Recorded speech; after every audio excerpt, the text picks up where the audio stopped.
जो रात कब उनकी तबीयत खराब हुई, क्या हुआ? जब मेरी वालदा की वो टोन मैंने सुनी तो उन्होंने कहा EME वाले हॉस्पिटल में है हम, आप उधर आओ। उनका जो BP है ना, दैट वाज असल में that was the main core reason जिसकी वजह से ये मुझे लगा हुआ है। उन्होंने कहा जी आप उनको शिफ्ट करें किसी हॉस्पिटल में जहाँ पे प्रॉपर उनको वो मिल सके। मुझे बड़ा दुख हो, मैं आपके प्लेटफॉर्म से ये चीज का इजहार करना चाहूंगा कि वहाँ पे दिखाया गया कि जी पता नहीं किसी के साथ वो लेट के दो बंदे वो लेटे हैं और अफजाल साहब इनमें से एक है। बात ये हुई थी कि उनको इमीडिएटली जब आप ट्रांसफर करते हैं एम्बुलेंस से हॉस्पिटल में तो आपको ऑक्सीजन उनको साथ साथ देना होता है। उधर वो ऑक्सीजन था नहीं तो उनको जहाँ पे नियरेस्ट वार्ड में जो भी मिला ना उनको उधर उन्होंने ऑक्सीजन सिर्फ दिलवाने के लिए किया। 10 मिनट 15 मिनट मैक्सिमम वहाँ पे रहे और उस दौरान किसी ने तस्वीर खींच ली।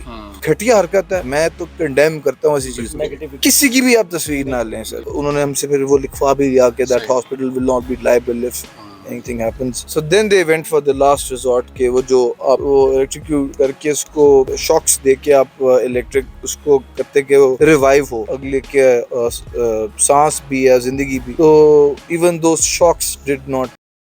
जो रात कब उनकी तबीयत खराब हुई, क्या हुआ, किस तरह आप हाँ जी, hospital I was basically going back to my house, going back home from work. मेरा ऑफिस से मतलब करीब ही है यहाँ से। तो मैं आधे रास्ते में था तो मुझे मेरी वालदा का बड़ा एक पैनिक वाली जो टोन होती है ना उसमें फ़ोन आया कि बिलाल फौरी तौर पे ना आओ जहाँ भी हो। कल की बात है ये कल की बात है और मेरा ड्राइवर मेरे साथ, बल्कि मेरे ड्राइवर को फ़ोन आया था। हाँ जी हाँ जी हाँ जी।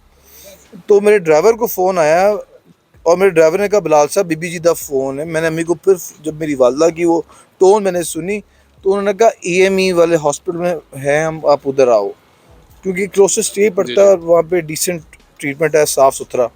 तो हम उधर गए तो लेकिन वो क्योंकि एक छोटा हॉस्पिटल है वहाँ पे लिमिटेड कैपेसिटी है वो अकोमोडेट करने की पेशेंट्स को।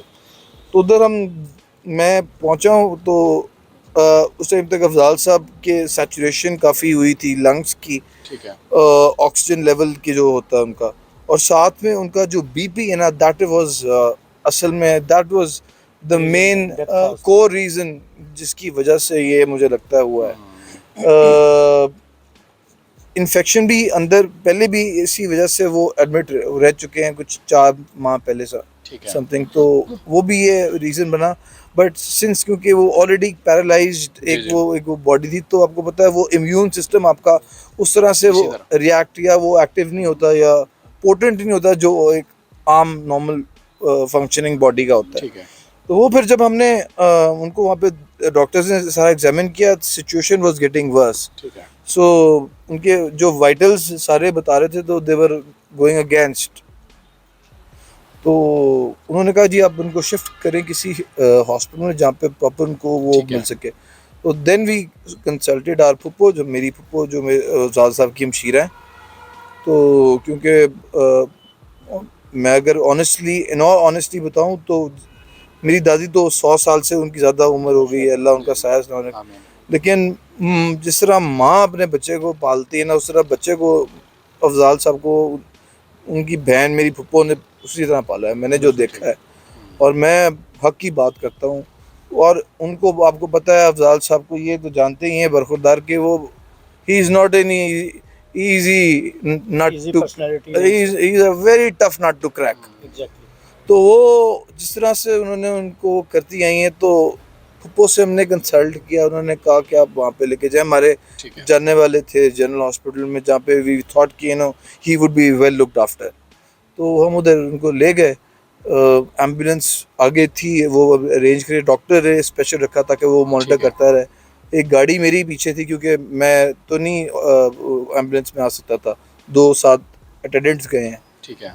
और मुझे बड़ा दुख हो, मैं आपके प्लेटफॉर्म से ये चीज़ का इजहार करना चाहूँगा कि वहाँ पे दिखाया गया कि जी पता नहीं किसी के साथ वो लेट के 2 बंदे वो लेटे हैं और अफजाल साहब इनमें से एक है। वो इतनी मतलब को अफजाल साहब को कोई किसी को भूख तो नहीं है। आप ये देखेंगे अफजाल साहब का सारा ये यहाँ पे सेटअप है, हमें ना कोई इमदाद की ज़रूरत है। he was a person who was well to do।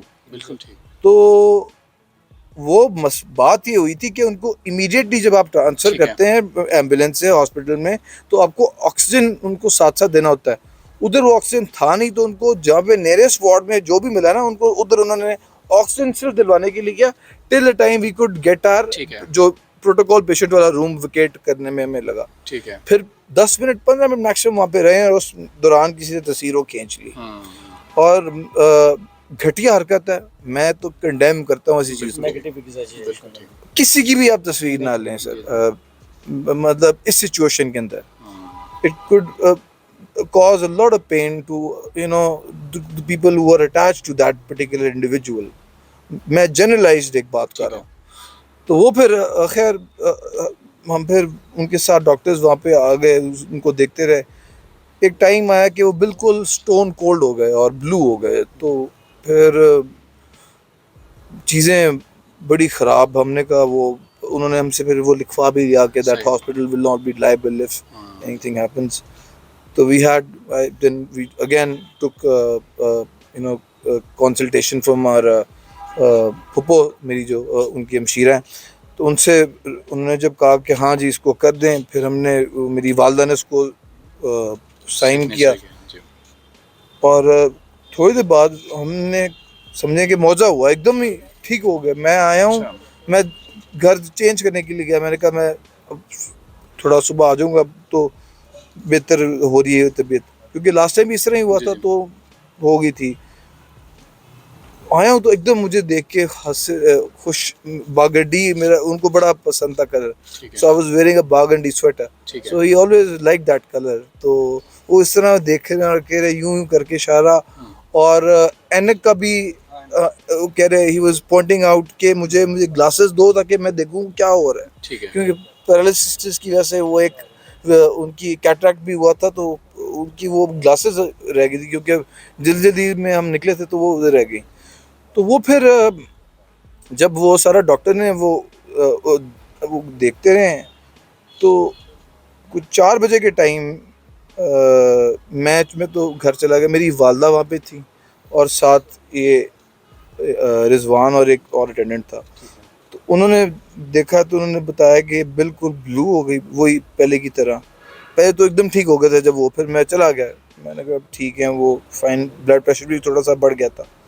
फिर वो जब सीनियर डॉक्टर आए तो उन्होंने आके फिर वो देखा कि जब बिल्कुल मेडिकली जिनको कहते हैं उनकी टर्म्स में कि मेडिकली डेड, उनकी वो स्टैट्स शो ही नहीं हो रहे थे, तो which meant that it's very alarming sign.